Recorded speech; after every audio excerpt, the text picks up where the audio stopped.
আমাদের ছাত্রদের ইয়াদ না হওয়ার বিষয়টা আমি খেয়াল করে দেখছি যে আসলে ছোট ছোট বাচ্চারা কিভাবে মুখস্থ করবে এই বিষয়টা অনেকেই জানে না। আমরা যখন ছোটকালে পড়েছি আমাদের ওস্তাদরা কিভাবে মুখস্থ করবো এই সমস্ত বলে দেয়নি। আমরা মুখস্থ করছি, কায়দা পড়ছি, নাজেরা পড়ছি, বাস হেফজ শুরু করছি, এই একটা আয়াতকে বারবার পড়ছি, ইয়াদ হয়ে গেছে, বাস এভাবেই আমরা চলে আসছি এবং আমাদের জেনারেশনটা এইভাবে চলে আসতেছে। একটা কথা ভাবতে হবে যে আগের মতো বাচ্চাদের এই ব্রেনটা খালি না। আমরা যখন পড়াশোনা করছি আমাদের ব্রেনটা এত চতুর্মুখী ঘুরতো না। এই মেমোরি কার্ডের মধ্যে অনেক কিছু ঢুকতো না। এখন দেখেন, আপনি আমার চাইতে বাচ্চাদের ব্রেন আরো বেশি আগে চলে।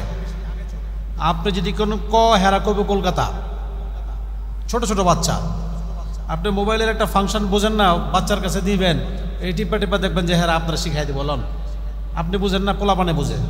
আমার ছোট বাচ্চা আমারে গেম কেমনে ডাউনলোড করে, আমি তুমি কাইটা দিই, তুমি আবার ডাউনলোড করো কেমনে, গুগলটা ফালাই দিছি আমি, ওইটাও বাইক করে ফেলাইছে। আজকাল পোলাপানে এত এক্সপার্ট। অতএব আজকাল বাচ্চাদেরকে 50 বছর আগে আমাদের ওস্তাদরা 20 বছর আগে কিভাবে পড়াইছে ওই চিন্তা করে পড়ালে হবে না।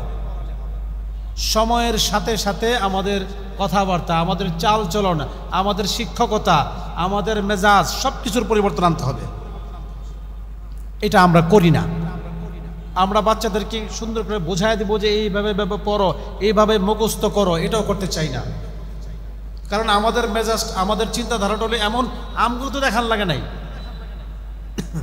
তাই না?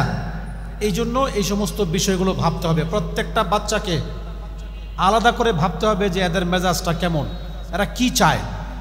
আমরা জোর করে পড়াতে চাই, আমাদের আসলে আমরা এভাবে পড়ে আসছি, এখন আমরা এভাবে পড়াতে চাই। এখন সময় আসছে এগুলো নিয়ে ভাবার।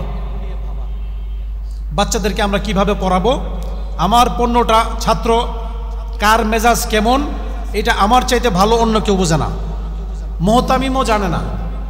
আমার গ্রুপের 15টা ছেলের মেজাজ কি, কার তবিয়ত কোন দিকে ঘুরতেছে, এটা আমার চাইতে প্রিন্সিপাল ভালো বোঝে না, ঠিক কিনা? এখন এক হুজুর হিসাব বলে গেল এভাবে পড়াইতে হবে, আমি এটার সাথে একমত না। আমি মনে করি আমার ছাত্রদেরকে কিভাবে পড়ানো উচিত, কার মেজাজ কেমন, কার রাগ বেশি, কে একটা থাপ্পড় নিতে পারে, কে একটা ধমক নিতে পারে না, এগুলি আমাকে বুঝতে হবে। অনেক ছেলে পেলে আছে, একটা ধমক দিবেন এর পড়াশোনা বন্ধ হয়ে যাবো, পড়তামই না। আর একটা ছেলেরা 10টা বাড়ি দিলেও কোনো বিষয় না, তাই না? এই বিষয়গুলো ভাবতে হবে, ভেবে চিনতে আগাতে হবে যদি আপনি ভালো মানের শিক্ষক হতে চান। আর যদি মনে করেন যে আমি যেভাবে চলে আসতেছে সবক শুনবো, 7 সবক শুনবো, আমুখতা শুনবো, বাস যেমনি আছে এমনি চলতে থাকবেন, আপনি একজন জনপ্রিয় শিক্ষক হতে পারবেন না। আপনার কথাবার্তা, আপনার চলাফেরা, আপনার সব কিছুর মধ্যে পরিবর্তন আনতে হবে যদি আপনি আদর্শ শিক্ষক হতে চান। আপনার যতটুকু যোগ্যতা আছে তার চাইতে অনেক অনেক বেশি গ্রহণযোগ্যতা আনতে হবে।